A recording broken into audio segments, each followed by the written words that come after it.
Alright, so I'm going to take you through real quick how to set your clocks.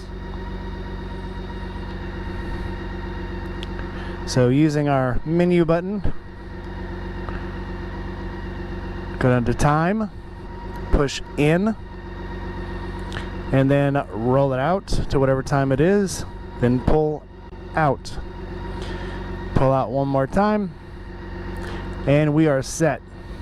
Hopefully that was pretty easy. So one more little thing. I've seen this on a lot of review videos. People don't know how to use the holding brake. Okay, so we're in neutral. You don't have to be in neutral, but helps if you're stopped. So you can see this is our indicator for the holding brake. If we squeeze our front brake in, green light comes on. Alright, so we're locked in. To release it, you can either put the bike in gear and drive through it slowly, and you will need more throttle to get through it, or you can just squeeze it again really hard and it'll release. That's it.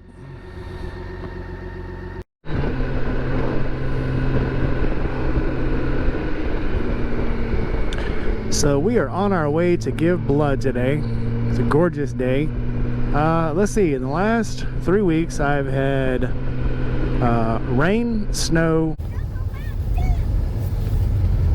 ice, closed roads, more rain,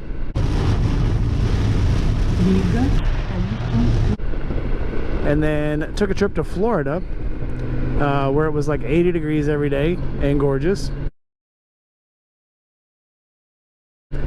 And then came back to the Memphis area yesterday and got back and it was about 40 degrees. So I am just glad today to be back in the land of nice weather,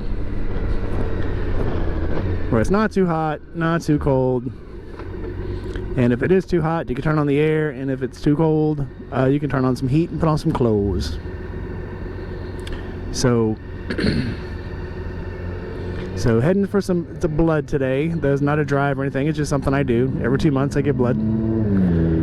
It's for my own health reasons, but it's also a good way to give back to your community. Doesn't cost anything. I'll get a cookie and a Coke out of it, maybe a t-shirt if I'm lucky. But it's worth so much more to the people who need blood. I give it Vitalant. You can give anywhere. But it is important. I think it's a good thing to do.